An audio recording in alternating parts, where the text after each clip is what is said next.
আমরা মনে করি যে শুধুমাত্র একটি নির্বাচনের জন্য এই গণ অভ্যুত্থান হয় নাই, শুধুমাত্র একটি ভোটের জন্য এই গণ অভ্যুত্থান হয় নাই।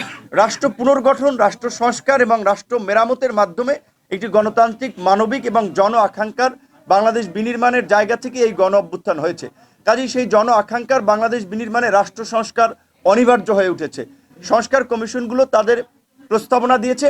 আমরা চাই সংস্কার কমিশনের এই প্রস্তাবনার আলোকে রাজনৈতিক দলগুলোর সাথে আলাপ আলোচনা করে সরকার রাষ্ট্র সংস্কারের একটা পূর্ণাঙ্গ রূপরেখা জাতির সামনে উপস্থাপন করবেন।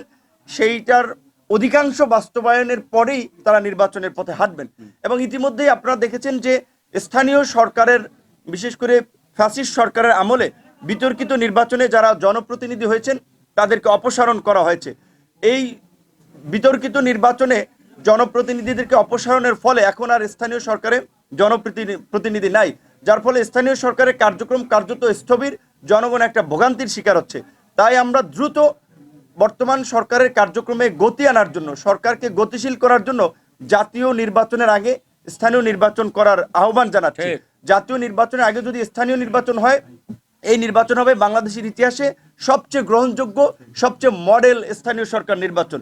কারণ রাজনৈতিক দলগুলো সরকারে গিয়ে যখন তারা স্থানীয় সরকার নির্বাচন দেয়, সেখানে তাদের আধিপত্য থাকে, প্রভাব থাকে, বিপরীত পক্ষের প্রার্থীদেরকে আঘাত করা হয়, হামলা করা হয়, মামলা করা হয়। এটি বাংলাদেশের গত 5 দশকের ট্রেন্ড আমরা লক্ষ্য করেছি। যেহেতু সংস্কার কমিশনও বলেছে জাতীয় নির্বাচনের আগে স্থানীয় নির্বাচনের পরামর্শ তারা দিয়েছে, আমরাও সরকারের প্রতি আহ্বান জানাবো যে অন্তত যদি এই জাতীয় নির্বাচন আগামী বছরের জুন জুলাইয়ে হয়, অন্তত এই আপনার মার্চ এপ্রিলের মধ্যে যেন স্থানীয় নির্বাচনের বিষয়ে সরকার একটা সিদ্ধান্তে পৌঁছায়, তাহলে সরকারের কার্যক্রমে গতি আসবে।